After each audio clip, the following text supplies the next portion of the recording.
We see that behavior as being more in line with our values, which is why we think we're more ethical than we really are.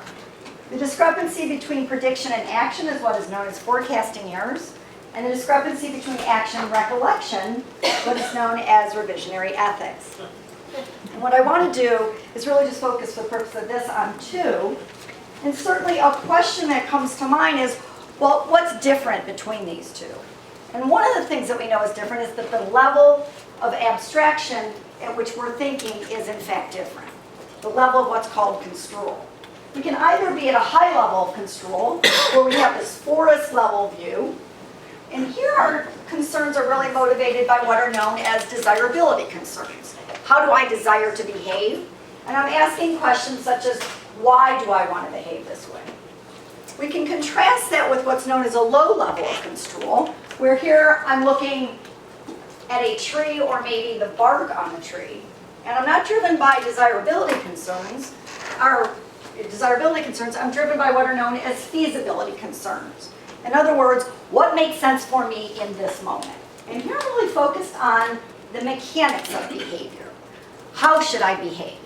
And this is again low level, and what we know is that when we're thinking about how we'll behave, which might happen, for example, in ethics training, we're at this level. But when we're actually in action, we're at a much lower level of construal. So what we wanted to do, to answer some of the questions that I heard of, well, how does this stuff in the lab or in science matter, is Abhijit Vadira, Tina Diekman, and I wanted to look at how do the organizational elements of the ethical infrastructure influence these levels of construal, and in turn influence prediction and action. But in this case, it will be whistleblowing intentions versus behavior. In other words, why does it matter? We draw and work that Kristen Smith-Crow and Elizabeth Umphris and I worked on, drawing a lot on Linda's work, where we argued that a way to think of the ethical infrastructure was to think of three embedded systems. A formal system, embedded in informal systems, embedded in organizational climates. Informal systems we characterize as consisting of, formal is formal communication, informal surveillance. Informal is informal communication, in informal surveillance.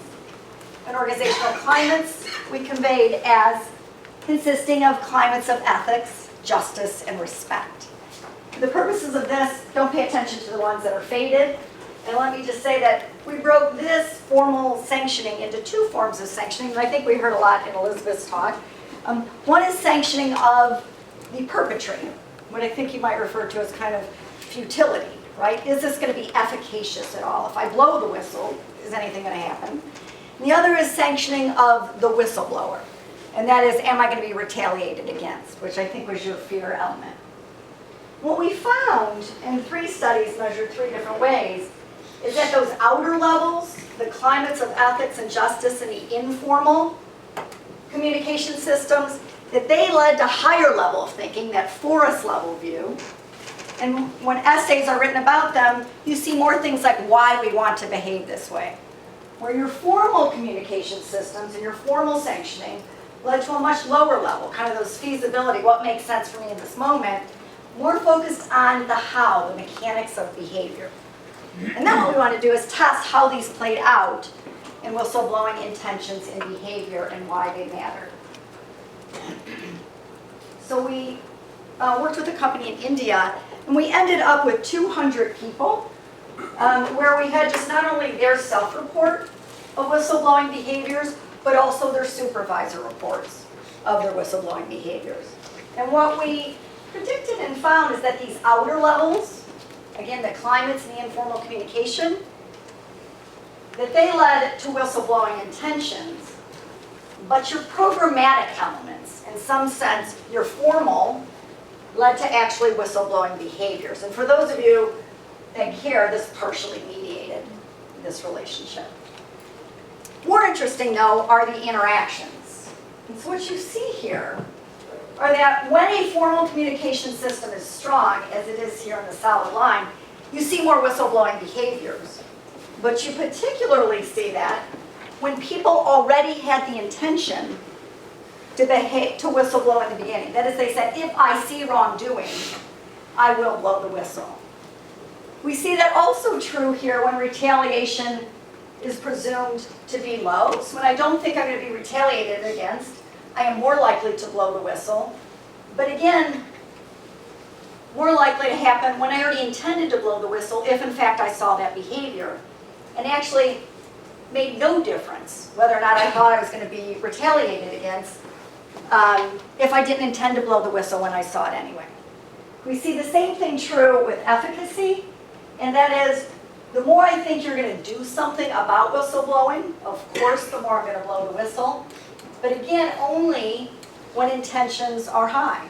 That those programs that you put into place make no difference if in fact people don't engage in that pre-work that they need to blow the whistle.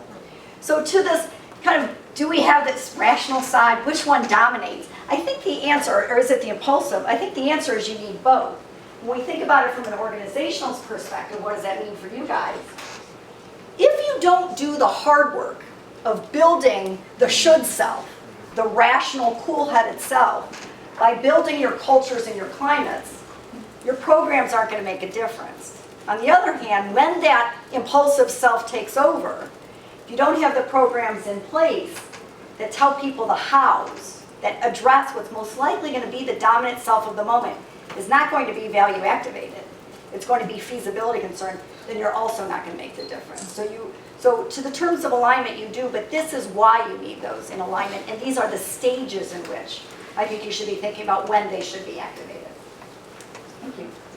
Okay.